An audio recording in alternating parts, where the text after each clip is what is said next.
Good afternoon.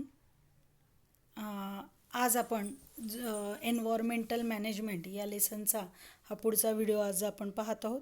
Sacred ग्रोव्ज म्हणजे काय, तर पवित्र असं जंगल किंवा ते एक प्रकारचं लोकांनीच त्याच्यासाठी खास जंगलासाठी हा देवाकडून असं मानलं जातं की देवासाठी हे भाग जंगलाचा हा ठराविक भाग असा सॅक्रेड केला जातो, म्हणजे राखून ठेवला जातो. The forest conserve in the name of God and considered to be sacred is called sacred groves. लक्षात घ्या की there are in fact sanctuaries conserve by the society. Sanctuaries म्हणजे एक आपण म्हणतो की नाही अभयारण्य, हा जो प्रकार आहे तो त्या काळी पण होता की ठराविक असा भाग, जंगलाचा भाग हा देवाच्या नावाने असं म्हणायचे, पण एक त्यांच्या मनातली श्रद्धा होती की तो राखून ठेवला जायचा. लक्षात घ्या, not by the government forest department. हे खरं तर म्हणजे गव्हर्मेंटच्या आपल्या शासकीय अशा जे फॉरेस्ट डिपार्टमेंट आहेत त्यांनी न करता लोकांनीच त्याच्यासाठी खास करून ठेवलेला असायचा, असा हा भाग मानला जातो. As it has been conserved in the name of God. लक्षात घ्या, देवाच्या याच्याने तो खास करून राखून ठेवला असायचा. It has special protection. त्याच्यासाठी खास अशी जागा तर असायचीच, पण त्यांना ती काळजी घेण्यासाठी त्यांना संरक्षणसुद्धा दिलं जायचं. These clusters of thick forest are present not only in Western Ghats of India but in the entire country. लक्षात घ्या, असा भाग भारतामध्ये बऱ्यापैकी जास्त प्रमाणात पश्चिम घाटामध्ये दिसून येतो, म्हणजे महाराष्ट्रामधलाच. त्याचबरोबर असा भाग पूर्ण देशामध्ये पण पाहायला मिळेल वेगवेगळ्या ठिकाणी. More than 13,000 sacred groves has been reported in India. भारतामध्येच अशा प्रकारचे 13,000 असे जंगल आपल्याला पाहायला मिळतील, जे याच्यासाठी खास करून राखून ठेवलेले आहेत. आणि अशा प्रकारचे किती आहेत आपल्याला महाराष्ट्रात, किती माहीत आहेत का, त्याची आपण थोडीशी माहिती सर्च करा तुम्ही आणि ती माहिती गोळा करून ठेवा. Okay, then next part, in list and discuss. Some symbols are given below. Find the meaning of those symbols in relation to environment conservation. Make a list of other such symbols. आता खरं तर ही फार महत्त्वाचे आहेत, कारण ह्याच्यावर प्रश्नही परीक्षेला खूप वेळा येतो आत्ता या 2 वर्षामध्ये, की सिम्बॉल्स तुम्हाला सिम्बॉल्स दिले जातात आणि त्याच्यावर तुम्हाला डिटेल प्रश्न विचारले जातात की कशा प्रकारचा आहे, कोणता आहे, त्या सिम्बॉलमधून काय तुम्हाला एक्सप्लेन करायचं आहे, काय आहे ते सिम्बॉल ते सांगावं लागतं. पहिला सिम्बॉल डस्टबिनमध्ये, म्हणजे तो व्यक्ती काय करतो आहे, डस्टबिनमध्ये तो लोगो आहे. लक्षात घ्या, तो सिम्बॉल किंवा लोगो हे काय सांगतं ते आपल्याला त्याच्यामधून सांगता आलं पाहिजे. लक्षात घ्या, पहिला सिम्बॉल यूज द डस्टबिन, दुसरा आहे ग्रीन एन्व्हायरमेंट याच्यावर आहे, तिसरा जो आहे सायकलिंगचा आहे, त्याच्यामध्ये यूज सायकलिंग किंवा सायकल म्हणजे गाड्या वगैरे वापर करू नये, प्रदूषणावर सेव यू म्हणजे सेव द एन्व्हायरमेंट असाही प्रकार असू शकतो, त्याच्या वाक्यामध्ये तुम्ही लिहू शकता. आणि त्याचबरोबर पाणी पाणी सेव वॉटर असंही आपण त्याच्यामधून डिटेल सांगू शकता. हे प्रत्येक सिम्बॉल वेगवेगळे आहेत आणि त्याच्यावर अजून असे सिम्बॉल्स किती आहेत, ते तुम्हाला किती माहिती आहेत, हेही तुम्ही सर्च करून ठेवू शकता आणि ती गरजेचं आहे. How can biodiversity be conserve, हा भाग थोडा रिड्यूस केलेला आहे. तर आता त्याच्या पुढचा म्हणजे till now we have studied the rules and regulation about environmental conservation and protection in this lesson. आत्तापर्यंत आपण हे जे पर्यावरण संरक्षण करण्याचे जे काय काय भूमिका आहे, त्याची काही रूल्स आहेत, नियम जे आहेत, हे आपण आत्तापर्यंत पाहिलेले आहेत. Many people in the society are voluntary coming together to perform this noble work. लक्षात घ्या, हे पर्यावरण वाचवण्यासाठी लोक म्हणजे समाजातील लोक जी आहेत ही सुद्धा गोळा होऊन त्याच्यासाठी वेगवेगळ्या प्रकारे ते काम करत आहेत एक छान पद्धतीने. Many institute at state, national, international level are involved in this work. आणि ह्याच्यामध्ये भारतामध्येच, महाराष्ट्रामध्ये आणि त्याचबरोबर भारत, जगभरात अशा ज्या वेगवेगळ्या ऑर्गनायझेशन्स आहेत ते जे काम करत आहेत त्याची माहिती इथे खाली दिलेली आहे. ती एक जनरल नॉलेज म्हणून तुम्ही वाचू शकता, कारण हा पण भाग आत्ताच्या सध्याच्या सिलेबसमधून रिड्यूस केलेला आहे. बघा नेक्स्ट पेज आपलं थिंक अँड ॲन्सर. हाही भाग डिलीट केलेला आहे. नेक्स्ट जो आहे माय रोल इन एन्व्हायरमेंट, हा फार महत्त्वाचा प्रश्न आहे. आणि जर याच्यावर दिलं तर तुम्हाला डिस्क्रिप्शन म्हणजे हा बॉक्स, साईडचे बॉक्स तुम्हाला भरायला फिलिंग करायला तुम्हाला सांगितलं जाईल. तर माय रोल इन एन्व्हायरमेंट काय आहे, आपली भूमिका, आपण प्रत्येकाची वैयक्तिकरित्या काय करता येईल. कन्झर्वेशन लक्षात घ्या, त्याच्यामध्ये कन्झर्विंग द अवेलेबल रिसोर्सेस, आपण जे आत्ता सध्या मिळणारे जे किंवा आपल्याला मिळत आहेत अशा प्रकारच्या सगळ्या या नैसर्गिक संसाधनांचा वापर जो आहे तो आपण प्रमाणात करणं गरजेचं आहे. मुबलक जरी मिळत असेल तरी हे पुढच्या पिढीला मिळेल का नाही ह्याचा विचार करून आपण त्याचा वापर त्याचा कंट्रोलमध्ये केला गेला पाहिजे. नेक्स्ट आहे कंट्रोल, त्याच्यावर नियंत्रण असणं गरजेचं आहे. Preventing the harm, stopping the harmful activities, changing the mindset. लक्षात घ्या, ह्या सगळ्या गोष्टी फार महत्त्वाच्या आहेत. ह्याच्यासाठी नियंत्रण ठेवण्यासाठी पहिल्यांदा तर आपण आपल्या स्वतःमध्ये बदल केला पाहिजे. प्रत्येकाने आपल्या स्वतःमध्ये वैयक्तिकरित्या बदल घडवला तर सगळीकडे बदल दिसायला लागेल. त्यासाठी दुसऱ्यांनाच सांगून उपयोग नाही, तर आपण आपल्यामध्ये सुद्धा त्यासाठी बदल करणं गरजेचं आहे. त्याच्यासाठी काय केलं गेलं पाहिजे, तर ज्या ज्या अपायकारक अशा गोष्टी आहेत, घटना आहेत, त्याला आपण स्टॉप केलं पाहिजे, त्याच्यापासून बचाव केला गेला पाहिजेच. आणि त्याचबरोबर लोकांची भूमिका बदलण्यासाठी त्याच्यामध्ये त्यांना ही जनजागृती करणं गरजेचं आहे. त्याविषयी लोकांना ही माहिती देणं फार गरजेचं आहे.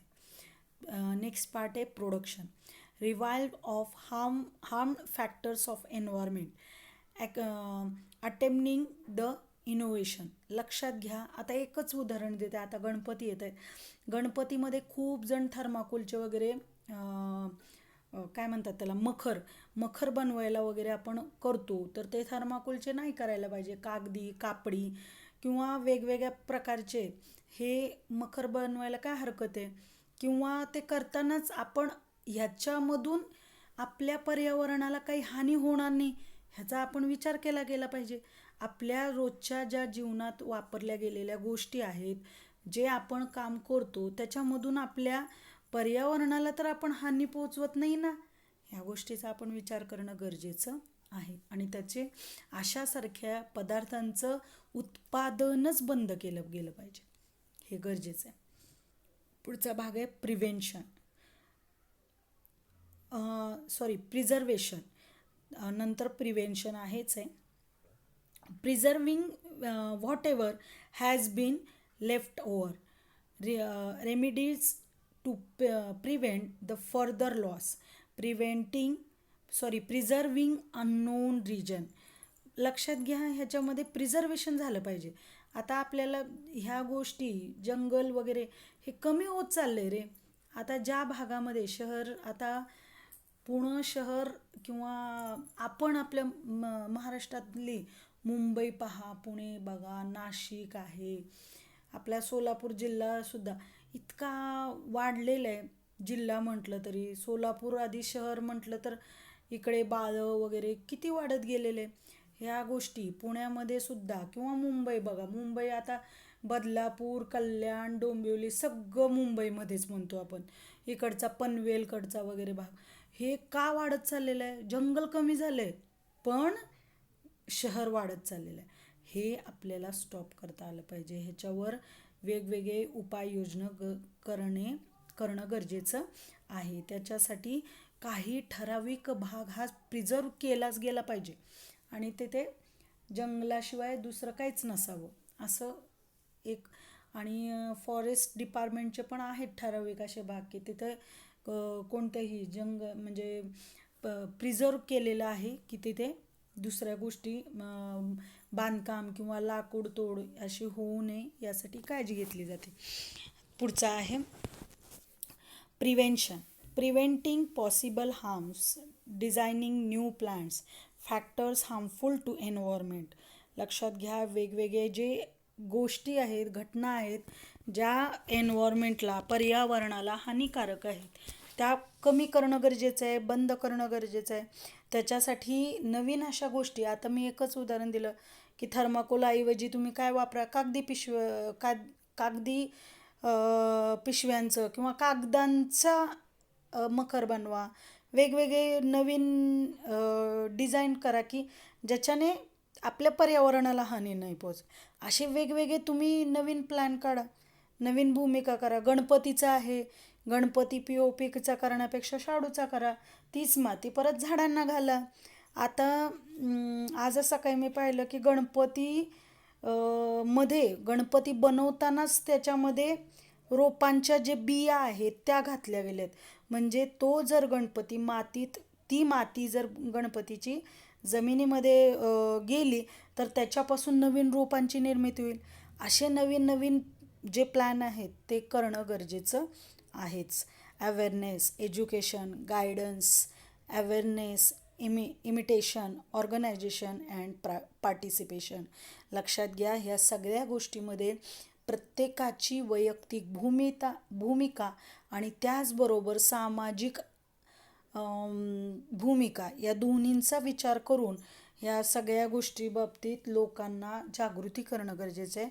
जनजागृती होणं अतिशय महत्त्वाचं आहे आणि त्यासाठी शिक्षण आणि लोकांना माहिती, त्याची काय म्हणता येईल, संस्था ज्या आहेत त्या सगळ्यांचा उपयोग करून त्याच्यामध्ये ही भूमिका आपण स्पष्ट केली गेली पाहिजे, लोकांना त्याची जागृती केली गेली पाहिजे. नेक्स्ट भाग आहे hotspot of biodiversity. 34 highly sensitive biodiversity spots are reported all over the world. Such areas had once occupied 15.7% area of the earth. लक्षात घ्या, आता हे जे बायोडायव्हर्सिटी म्हणजे जैवविविधतेचे जे हॉटस्पॉट आहेत कोणकोणते आहेत, 34 असे जे सेन्सिटिव्ह भाग आहे की जिथे आपली म्हणजे भारताचंच नाही तर जगभरातले असे जे स्पॉट्स आहेत ते 34 आहेत असं सांगितलं आहे. आणि त्याच्यामध्ये 15.7% भाग हा अर्थने व्यापलेला आहे. लक्षात घ्या, म्हणजे 15.7% भाग हा पृथ्वीचा या जैवविविधतेचे असे ठराविक जे भाग आहेत त्यांनी व्यापलेले. At present 86% of sensitive areas are already destroyed. ह्याच्यातला 86% भाग हा आधीच काय होत गेलेला आहे, नष्ट होत गेलेले आहे, डिस्ट्रॉय झालेले आहे. Presently only 2.3% area of the earth has been left over with sensitive spot. त्याच्यापैकी फक्त 2.3%च भाग राहिलेला आहे जो पृथ्वीवरचा हा सेन्सिटिव्ह म्हणून, म्हणजे किती भाग कमी झाला आहे बघा. It includes 1,50,000 plant species which are 50% of the world count. लक्षात घ्या, याच्यामध्ये 1.5 लाखाचे वनस्पतींचे जे प्रकार आहेत तेच फक्त आता सध्या काउंट केले जात आहेत की जे 50% भागच आहे फक्त पृथ्वीच्या. As far as India is considered, out of 135 species of animals, 85 species are found in the jungles of eastern region. लक्षात घ्या, 135 प्रकारचे जे प्राण्यांचे प्रकार आहेत ते आत्ता आपल्याला 85 ज्या जंगलचे जे भाग आहेत त्या भागांमध्ये आपल्याला पाहायला मिळतात भारतामधले. About 1500 endemic plant species are found in the western Ghat. तर पश्चिम घाटामध्ये 1500 वनस्पतींचे आपल्याला प्रकार पाहायला मिळत आहेत. Out of the total plant species in the entire world, आपल्या पूर्ण जगामध्ये वनस्पतींचे किती, फक्त 50,000 आपल्याला वनस्पतींचे प्रकार पाहायला मिळतात. ते किती होते, 1.5 लाखाच्या वर होते. Collect more information about location of this hotspots present in the world. आपल्याला माहीत असलेले हे बघा, हे ते सँच्युरीचे मानस सँच्युरी वगैरे जे आहेत आसाममधले, वेस्ट बेंगॉलमधले, त्याची ही माहिती एक्स्ट्रा पण आहे. हा भाग डिलीट झालेला आहे, पण वाचायला जनरल नॉलेज म्हणून हरकत नाही. नेक्स्ट जो भाग आहे, क्लासिफिकेशन ऑफ थ्रेटेड स्पेसीज. आता हे जे भाग आहे म्हणजे प्रकार आहेत ॲनिमल्सचे, तर ते आपल्याला रोज असे पाहायला मिळत नाही, पण हा भाग हे प्राणी कमी होत चाललेले आहेत. लक्षात घ्या. इनडेंजर्ड स्पेसीज म्हणजे खूप असे विरळ होत चाललेत. Either number of these organisms is declined or their habitat is shrunk to such an extent that they can be extinct in near future if conservation measures are not implemented. म्हणजे काय की जे हे प्राणी आपल्याला दिसत आहेत, आता नावं सांगते एक्झाम्पल म्हणून, लायन टेल्ड मंकी. बघा हा जो मंकीचा चित्र पण दिसतंय.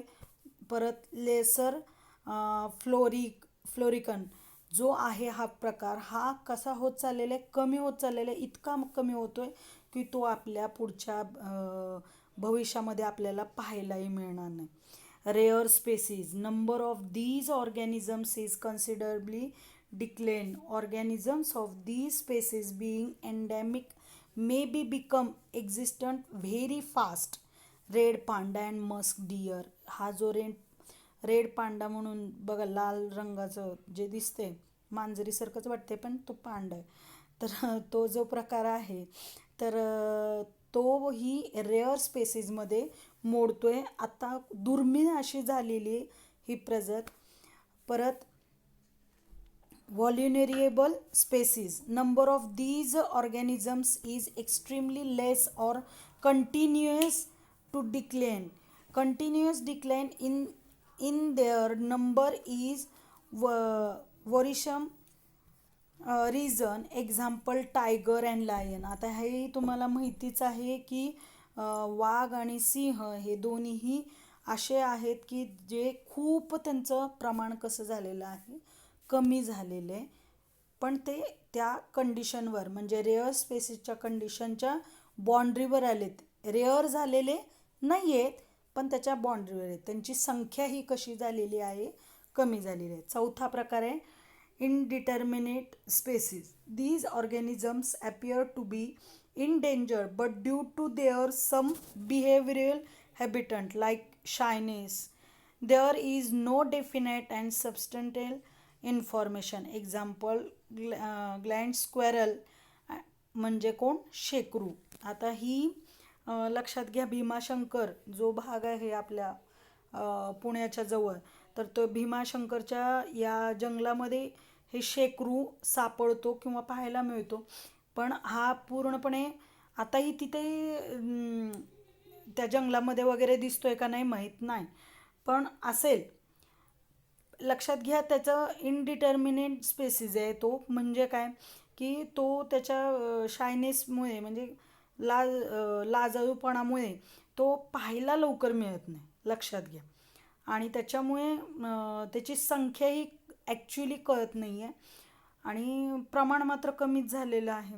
असे हे 4 प्रकार क्लासिफिकेशन झालेले की ह्या जे रेअर आहेत, खरंच संख्या कमी होती किंवा कमी होण्याच्या मार्गावर आहे, अशांची इथे माहिती आपल्याला लक्षात येते. 22 मे वर्ल्ड बायोडायव्हर्सिटी डे आहे, तो लक्षात ठेवा. आणि हाही do you know, always remember, think, हे तिन्ही पार्ट काय झालेले आहेत सध्या कॅन्सल झालेले. आणि हा लेसन आज इथे संपलेला आहे.